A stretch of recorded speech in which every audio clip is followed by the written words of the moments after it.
You know, there are a ton of sports talk shows out there, and then there's Inside the NBA. For decades, this thing has been less of a pregame show and more of a cultural phenomenon. It's this masterclass in unscripted, hilarious, and sometimes just plain weird television. So, the question is, how does this chaotic formula keep striking TV gold?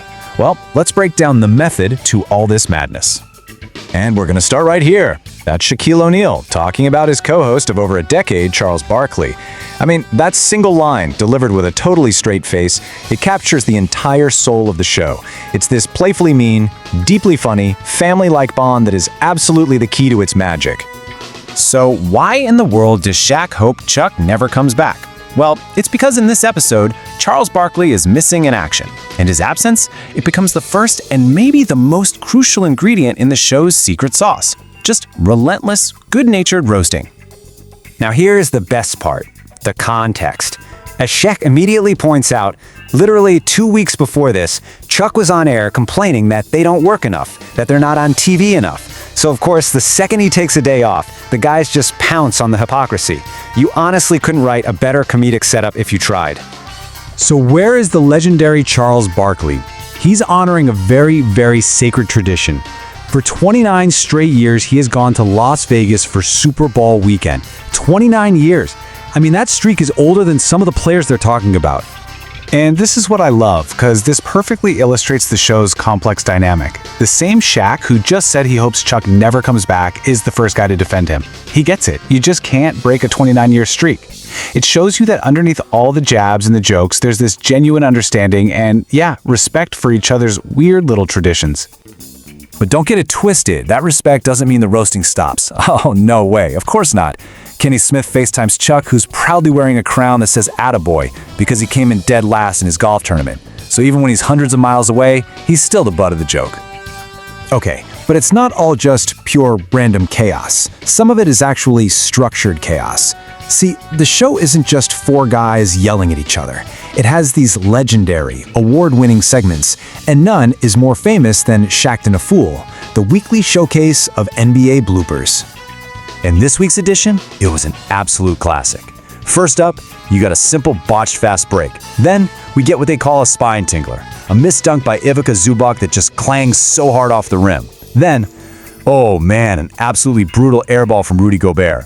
And it wraps up with a rare sighting, a coach, Charles Lee, actually making the blooper reel. But listen, the clips themselves, they're only half the story. The real magic is in the reaction. When that Rudy Gobert airball comes on screen, Shaq physically recoils in horror and just yells, "Close that door!" He's so disgusted he doesn't even want to see it again.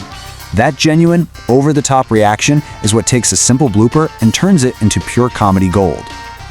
Now, beyond the planned segments, we enter the world of pure, unscripted brilliance. This is where the show truly lives and breathes, and it's usually inside the mind of Shaquille O'Neal and his bizarre analogies, or as we should probably call them, Shaqisms.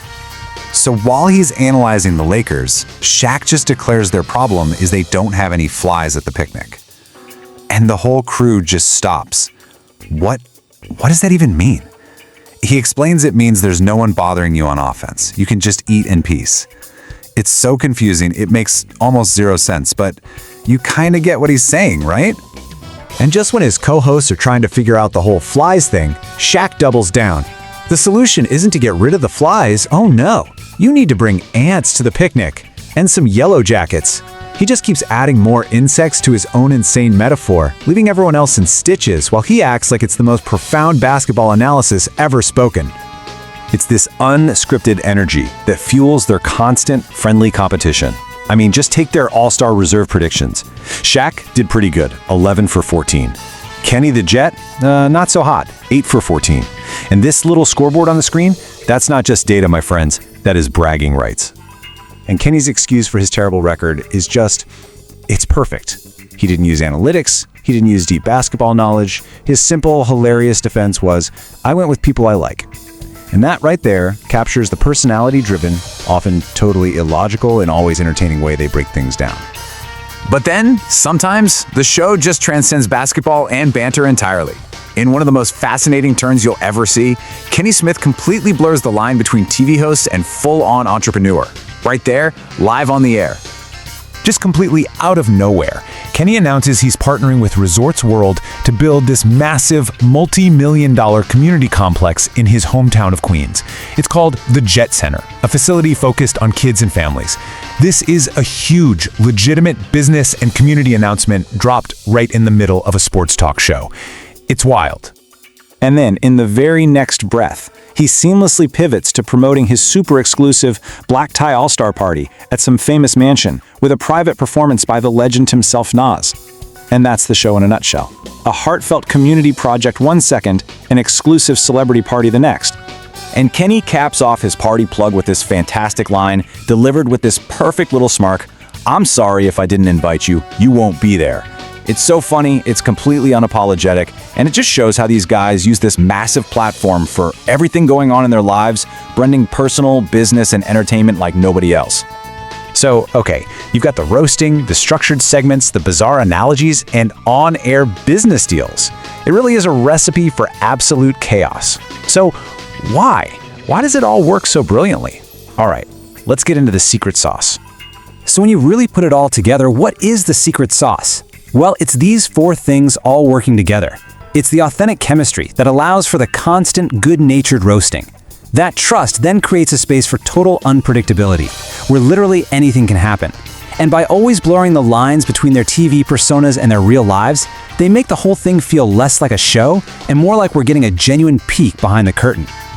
Ultimately, that's the real magic, isn't it? This combination of genuine friendship and absolute mayhem doesn't push you away, it actually pulls you in.